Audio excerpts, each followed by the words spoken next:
Meus amigos, que o Senhor nos ampare para termos um bom estudo na noite. Há muitos anos passados, muitos mesmo, eu fui convidado por um dileto amigo a participar de um evento numa instituição espiritualista. E é bom que se frise, não era uma instituição espírita, era uma instituição espiritualista. E nesse evento, após as apresentações, haveria uns comes e bebes, aquilo que o paulistano chama de regabof, que a gente aprecia muito, né? Uma solenidade, depois o regabof vai bem. A senhora dirigente máxima da instituição, depois de uma série de considerandos, apresentou ao público uma menina moça, uma pré-adolescente, uma linda menina, que também era neta dessa senhora, que seria um espírito que reencarnou para substituí-la na instituição. Eu me senti assim muito desconfortável com aquilo. E o desconforto só não foi maior porque eu aproveitei para afogar as mágoas no regabof, em especial nas empadinhas, que estava uma delícia. E saí de lá pensando que eventos daquele tipo nunca aconteceriam numa instituição espírita. Esse foi o meu pensamento. Passaram-se muitos anos, e não faz muito tempo, eu ganhei de presente de um dileto amigo, a quem também devo muitas finuras, um grande companheiro de trabalho espírita, ganhei de presente um livro, e esse companheiro nos recomendou que, para lermos atentamente o livro, porque aquele livro havia sido psicografado por um médium, e segundo ele, estava sendo considerado como substituto do Chico Xavier. Inclusive, no livro havia uma fotografia do referido médium, com aquele, em tudo lembrando o Chico Xavier, psicografando com a mão esquerda sobre os olhos, apoiando a cabeça, escrevendo com a mão direita, com aquele jeitão mineiro que a gente conhece do Chico. A imitação era perfeita. Era quase que o Chico Xavier reencarnado. Aí eu fui ler o livro, e lendo o livro eu caí do céu na terra. O livro não tinha nada de espírita. Era um livro, conceitos pessoais, mais das vezes chocando-se com os conceitos da doutrina espírita. Então eu fiquei assim, lembrando aquele evento espiritualista, e como eu não tinha nem regabof, nem empadinhas para afogar as mágoas, eu me limitei a pegar o livro e jogar na reciclagem, que pelo menos o papel seria de bom proveito. Então eu fiquei pensando e lembrando a época de Kardec. Aconteceram coisas muito parecidas. A gente vê como as coisas se repetem. Na época de Kardec começou um movimento entre os espíritas da época, indagando quem seria o substituto de Allan Kardec. Então a gente vê que vira e mexe, lançam esse balão de ensaio de alguém substituindo alguém. Allan Kardec ficou assim, muito desconfortável com esse assunto, E se os amigos quiserem ter mais informações, já que o assunto é extenso, no livro Obras Póstumas de Allan Kardec, tem as perguntas que Kardec dirigiu aos espíritos sobre o assunto e as respostas dos espíritos. Então, Allan Kardec fez um questionário para submeter esse questionário aos espíritos que orientavam o trabalho do espiritismo nascente. Abrindo assim um parênteses, hoje no meio espírita houve assim um recuo muito forte quanto à mediunidade psicográfica. É raro ver um médium psicografando algum texto, algum trabalho, muito raro. Geralmente os médiuns são inspirados, psicografia é muito raro. Mas naquela época de Kardec, a espiritualidade tinha que ter um cuidado muito grande. Como nós dizemos no vulgo, pôr por escrito. Então, para que não acontecessem subjetividades, o trabalho de vinda do espiritismo à Terra, ele foi predominantemente psicográfico, que é uma faculdade bem pouco usada nos dias atuais. Então, Allan Kardec fez um questionário dizendo aos espíritos que ele não era insubstituível e que Deus, na sua infinita sabedoria, não confiaria o futuro da doutrina apenas a um homem, ele, Kardec, e que outro, vejam só, uma verdadeira profecia de Allan Kardec, que outros trabalhadores viriam, mais intensos, mais dedicados, com mais possibilidade, em maior quantidade. E tudo isso que Kardec disse e que está no livro Obras Póstumas, aconteceu exatamente dessa forma. Então os espíritos deram uma resposta, que eu acho que essa resposta mata tudo isso. Disseram os espíritos à época, que todos os trabalhadores são necessários, mas nenhum deles insubstituível. E é isso, aí é um sentido duplo. Serve para aquele barulho que os próprios espíritas estavam fazendo, e é sempre um esforço das trevas, um esforço perturbador do movimento. Como também é uma lição para todos nós. Vejam só, nós embarcamos nessa fabulosa falange do Espírito da Verdade. Eu vou me permitir um parênteses. Uma certa feita, os médiuns da Sociedade Espírita de Paris doutrinavam o espírito.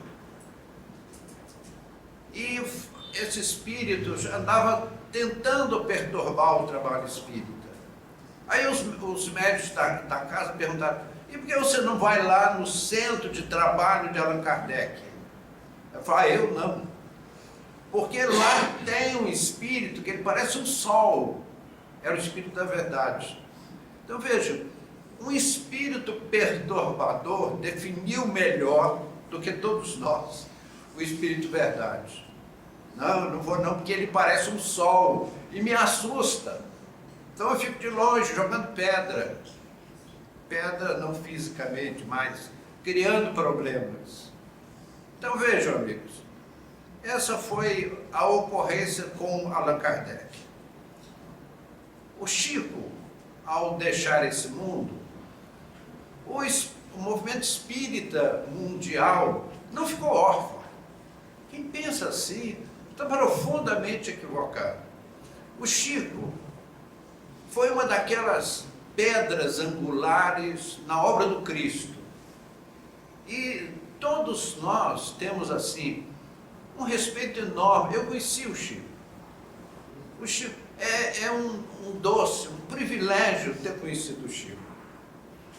A gente sente dele uma saudade enorme, daquele irmão bondoso, gentil, sutil. O Chico era assim, um instante de felicidade sem conversar com o Chico. Porque a primeira coisa que o Chico fazia era pessoas que ele nunca viu na vida, ele chamava a pessoa pelo nome. Ô, dona Madalena, muito prazer em revê-la, não sei o quê. O Chico era assim, espantoso em termos de mediunidade. Então, o que é que nós devemos fazer? Um esforço enorme, todos nós, para aproveitarmos tudo aquilo de bom que o Chico nos legou, o que nos veio do mundo espiritual, através da pessoa do Chico. Então, todos nós temos um carinho imenso pelo Chico. Nós precisamos ter um cuidado de não idolatrar a pessoa do Chico. Não fazer do Chico o nosso santo de fé. Não, o Chico, o nosso irmão, o nosso amigo, nosso colaborador fiel e sincero da espiritualidade, ao qual nós temos, todos nós espíritos, uma dívida que não tem tamanho. Nós devemos muito ao Chico, não pelo contexto dos textos psicografados, que esses vieram da espiritualidade maior, mas aquela dedicação, aquela seriedade, aquela gentileza, aquela bondade, tudo aquilo de nobre que se irradiava do Chico. Então nós temos que tê-lo como um grande irmão, um grande companheiro de trabalho, sermos imensamente gratos a tudo que por intermédio dele chegou a todos nós. Porque, se não tudo, muito do conhecimento espiritual que nós temos, agradecemos ao Chico. Há 2 capítulos importantes no trabalho do Chico. É a filosofia espírita, trazida por Emmanuel, especialmente, são muitos livros substanciosos em doutrina, e em André Luiz, os conhecimentos técnicos. O André Luiz nos leva a uma viagem pelo mundo espiritual. É assim, eu não sei como uma pessoa, um companheiro espírita, deixa passar a encarnação sem ler a obra de André Luiz. São poucos, a maioria leu tudo do André Luiz, mais ou menos 16 livros. Porque há livros que vieram já ao final, livros assim de mensagens, e o pessoal conta mais, é Nosso Lar, Os Mensageiros, Entre o Céu e a Terra, na Vinha de Luz, perdão, A Caminho da Luz e outros mais, né?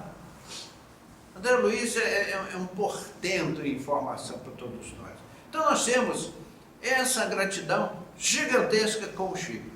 Agora, alguém se arvorar em substituto do Chico é um erro terrível, é uma assintosa infantilidade. Nós abrimos o Novo Testamento e vemos lá as expressões do Cristo, lembrando Jesus: não vos deixarei órfãos, estarei convosco todos os dias até a consumação dos séculos. Então vejam bem, amigos, não somos nós que estamos dizendo, é Jesus. Eu estarei convosco todos os dias até a consumação dos séculos. E Jesus cumpriu a sua promessa, porque nós sentimos, nos reunimos aqui, não há outro objetivo que não seja estudar o Evangelho, aprender com Jesus. E quando 2 ou 3 estiverem reunidos em meu nome, eu aí estarei com eles. Então, devo dizer que Jesus está presente nos nossos estudos. Nós sentimos as grandezas espirituais que nos envolvem quando estamos aqui, mais que 2 ou 3, lembrando dos ensinamentos do Senhor. Então, meus amigos, Não podemos esquecer, quando pensamos num grande trabalhador como Chico, não podemos esquecer que o movimento espírita mundial, em todos os tempos, tiveram notáveis expoentes. Como é que a justiça divina julga os nossos esforços? Uma pessoa, puxa, seu João Moura, o que é que eu posso fazer? Eu sou uma pessoa tão simples. Meu amigo, quem abre uma porta, quem põe uma aguinha num copinho, fez um grande trabalho em relação aos seus potenciais, que é diferente de Allan Kardec. Allan Kardec foi aquela alma cósmica que nos trouxe o pensamento espírita para a Terra. Aqui na Terra chamamos Espiritismo. No universo é a filosofia de vida do universo, que aqui chamamos de Espiritismo, para facilitar o nosso entendimento, porque somos humanos. Nós não podemos nos comparar a Kardec, nem ao Chico, ou a alguém se acha em condições de se comparar com o Chico Xavier. Gostaria que alguém levantasse a mãozinha e dissesse que sim. Então nós respeitamos esses grandes espíritos. Então o importante não é volume do que fazemos, é que fazemos alguma coisa. Como Jesus dizia no Calvário, quem quiser vir após mim, tome a sua cruz e siga-me. O que é tomar a nossa cruz? É tomar as nossas possibilidades. Kardec fez uma obra magistral, Jesus também, e outros espíritos também, como o caso do Chico. Nós podemos fazer isso? Com certeza que não. Mas podemos fazer alguma coisa. Então, para a justiça divina, para a misericórdia divina, não é o que fazemos, é fazermos. Não ficarmos no anonimato, na omissão. Então, aqueles belos companheiros que nos trouxeram grandes contribuições, se nós fôssemos fazer uma lista completa, vararíamos a madrugada. Nós podemos citar alguns nomes assim de passagem, como Camille Flammarion, como Leon Denis, como Ernesto Bozano, como Amália Domingos Soler, ou Soler, como querem os espanhóis, Eusápia Paladino, vai por aí afora. Arthur Conan Doyle foi um grande pensador espírita.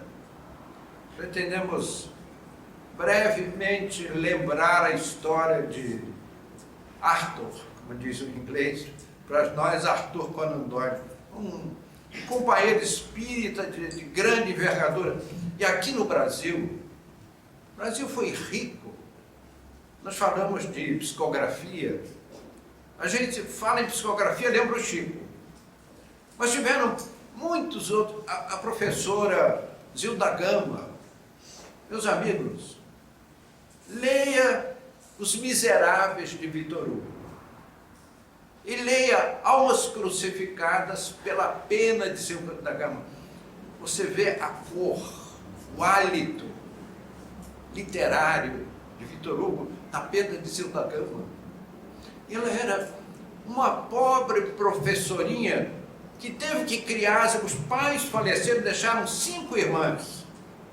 Ela com salário de professorinha, lá nos Cafundós do Judas, do Rio de Janeiro, criou as 5 irmãs. Uma delas casou-se, teve 5 filhos, morreu ela, morreu o marido, ela ficou com 5 sobrinhos, sendo professora. A professora, ela só tem uma grande virtude: quando ela casa é por amor, porque não é pelo salário. Então a professora Zilda Gama ficou solteira e criou os 5 sobrinhos, criatura extraordinária. Na encarnação anterior, ela foi a filha de Vitor Hugo, Leopoldine, que faleceu num desastre de barco no Rio Sena, deixando Vitor Hugo e a esposa com o coração na mão. E ela volta como Zilda Gama, como brasileira, e aí vem o pai desencarnado. Meus amigos, meus queridos amigos, são tantas as provas da imortalidade da alma. Zilda Gama é uma dessas provas. Que como pode aquela moça simples do interior, de uma cultura, professora para aquelas crianças na escola primária, de uma pessoa de uma instrução relativamente modesta, escrever assim, celeremente, o estilo inimitável de Vitor Hugo. E não foi um livro, não, foram 6 livros, cada qual mais belo que o outro. Meus amigos, vai aqui o nosso conselho de quem tem mais cabelos brancos e poucos, por sinal. Não deixe acabar a sua vida sem ler Vitor Hugo pela pena de Zilda Gama. É uma gostosura. Você se sente levado para o além. Ler Vitor Hugo na pena de Zilda Gama. Então foram tantos os espíritos reencarnados na Terra que formaram aquela pleiade de trabalhadores espíritas, cada um dando e muito o grau de sua competência, que não é o nosso caso. Todos nós fazemos um esforço para fazer alguma coisa boa. Nós espíritas sabemos que esta pleiade imensa de espíritas notáveis, eles não morreram, eles só mudaram de endereço. Cada um na sua colônia espiritual, em cada colônia existem muitos deles. Nós conhecemos no mundo espiritual essa falange. São os chamados espíritos espíritas. Porque parece que todo espírito é espírita, não é verdade. Pelo contrário, o espiritismo tem muito mais inimigos no mundo espiritual do que na Terra. São falanges gigantescas de espíritos ignorantes, tardos no progresso espiritual, que não despertaram para a luz ainda. Então, esses companheiros nossos, citamos alguns, eles formam essa falange dos espíritos espíritas. E um detalhe importante, e o Chico também. Não pensem os amigos que o Chico está lá em algum lugar dormindo. Ele rapidamente livrou-se da velha carcaça.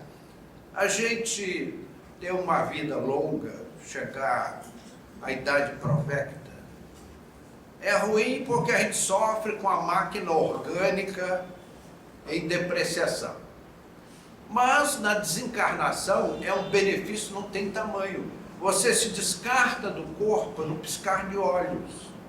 Porque aquela máquina cansada, superada, que já de pouca serventia, ela não consegue reter muito o espírito reencarnado no desligamento. Por que os suicidas sofrem tanto? Porque eles estão fortemente ligados ao corpo e eles conseguem danificar a máquina. Mas eles não falecem imediatamente. Então passam a sofrer todo aquele processo de desligamento extremamente doloroso. E às vezes é necessário esperar a decomposição cadavérica. Meus amigos, eu também sei falar de flores. Mas às vezes é bom se tocar nos espinhos e não nas pétalas, para chamar a nossa atenção. O espírita não se mata. Se alguém põe termo à vida, é porque não é espírita. O espiritismo é a maior vacina que existe contra o suicídio. O suicídio direto e o suicídio inconsciente, que é praticado com o abuso das forças físicas. A gente hoje abre uma revista, lê um jornal, assiste um telejornal Só se fala de drogas. As drogas estão matando, especialmente os jovens. E nós ficamos assim, muito entristecidos com isso. Mas nós espíritas não mergulhamos neste mundo porque estamos conscientes das nossas responsabilidades. Essa carcaça que nós recebemos é uma cautela. Temos um compromisso de consciência com a espiritualidade maior. E, acima de tudo, com aquela mulher, mãe, que nos carregou no ventre por 9 meses, que não é uma tarefa fácil. Nós homens não podemos analisar isso, mas as damas podem, sabem, conhecem-no de experiência própria. Então, aquela santa mulher que deu todo um esforço, aqueles pais que carregaram aquele pimpolho anos nas costas, para ele se lançar no mundo, ele vai para o enterro uma vida. Que falta de responsabilidade, de gratidão para com os seus pais. Eu conheci uma mãe que o filho se suicidou. Eu tive pena daquela senhora. E o que eu estou dizendo aos amigos, estou repetindo o que ela comentou. Mas como o meu filho faz isso comigo e com seu pai? Que demos a vida por ele.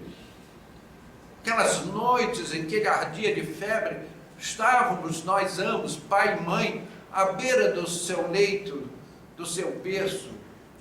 Saía à noite, às vezes em dia de chuva, em busca de um socorro médico para uma criança ardente. Na idade adulta, por um desgosto, uma quimera, ele foi ter uma vida. Então eu cheguei à conclusão que ele não nos amava, porque não nos respeitou.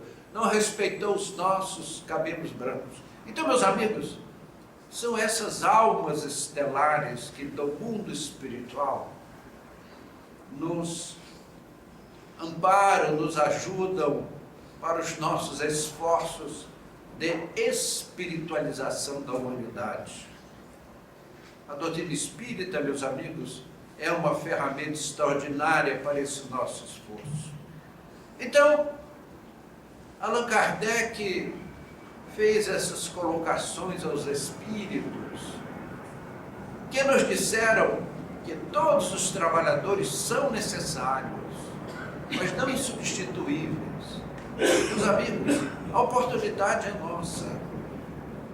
Nos vincularmos a esta falange extraordinária, que é a falange espírita da vida universal, é uma oportunidade nossa. Misericórdia quero e não holocausto. Nós podemos resgatar os nossos passados tenebrosos pela caridade, servindo ao nosso semelhante, despertando a humanidade para uma vida nobre. Aí aparece alguém que bota uma roupa igual ao do Chico, aquele óculos escuro que o Chico usava, e faz aquele jeitão do Chico. Meus amigos, será que algum de nós, recuemos 100 anos atrás, teria ideia de fazer um trabalho na terra como fez o Chico? É evidente, meus amigos, que esta obra monumental do Chico foi planejada séculos atrás. E chegaram aqueles precursores da obra do Chico, aqueles escritores que prepararam a mente humana para que esses espíritos ouvissem a chamada do Cristo através daqueles beletristas de outros tempos que preparavam a mente humana para receber a obra do Chico. Houve no Rio de Janeiro um notável escritor que escrevia para a infância. Ele começou o seu trabalho 15 anos antes do Chico. Para quê? Para poder, aquela mensagem que ele escrevia, despertasse a atenção da infância e da juventude. E quando começaram a chegar os livros do Chico, já havia um público leitor capaz de absorver a obra trazida pelo Chico. Então, meus amigos, quando nós abraçamos um ideal e cumprimos com os nossos deveres, nós tranquilizamos a nossa consciência. Agora, queremos imitar o Chico, como se alguém substituísse alguém. Deus não fez duplicatas. Deus, quando criou você, não fez dois você. Então não existem dois Kardec's, dois Chicos, dois Divaldo, dois isso, dois aquilo. Nós somos únicos. Se você sobrevoar a floresta amazônica, a gente olha lá embaixo do avião, aquela bacia hidrográfica maior do mundo, ali não existem duas folhas iguais. Fantástico. Você pega duas folhas muito parecidas, mas se você olhar com uma lente, elas não são iguais. E o que nos encanta no Criador é isso. É a diversidade. Cada pessoa é uma pessoa. Quando você põe a sua impressão digital ali, não tem duas iguais. Fantástico isso. E Deus se preocupou com essas linhazinhas microscópicas que nós temos no nosso dedo, que registramos, e é única. Então ninguém substitui ninguém, porque as pessoas podem transferir um bastão, mas são insubstituíveis, porque cada um tem as suas particularidades próprias. Mas se nós queremos imitar o Chico, pelo menos imitar, pobremente, é simples.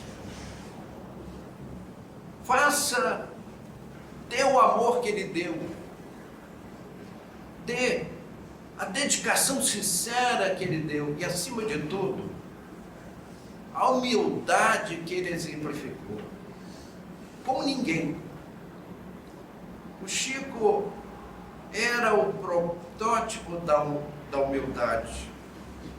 Uma vez uma senhora velhinha disse: "Ah, Chico, vai almoçar comigo, Chico." E o Chico, de tanta velhinha insistir, ele foi almoçar com ela. Ela veio com muito amor, trouxe uma vasilha com sopa, pôs no prato dela, pôs no prato do Chico. E quando o Chico olhou no prato dele, tinha uma baratinha na sopa. Aí o Chico, se ele tira a baratinha, seria assim, uma desfeita aquela velhinha, assim. Isso não cabe no Chico Xavier. Então o que ele fez? Foi tomando a sopa, e quando o prato ficou vazio, não tinha nem sopa nem baratinha, né? Quer dizer, é uma criatura desse Jaez que nos traz uma literatura fantástica. E meus queridos amigos, peço-vos encarecidamente, não deixe acabar a sua encarnação sem ler os livros do Chico. Todo dia surge um livro novo. Seria ou não um livro espírita, como aquele que eu ganhei, que me referi aos amigos, que eu pus na reciclagem, pelo menos o papel se aproveitava, porque o livro não servia para nada. E tinha uma foto do médium psicografando, você olhava, é o Chico? Não, não era o tal médium que escreveu o livro. Meus amigos, vai passar muita água embaixo da ponte, até nós termos um outro Chico Xavier, comendo uma baratinha na sopa da velhinha. Que esse diletíssimo amigo que é o Chico nos traga o seu carinho, sua amizade, e daqui vão as nossas palavras de muito obrigado, Chico. Nós não merecíamos tanto. seu trabalho foi extraordinário, meu irmão. Deus lhe pague, nos pague a todos.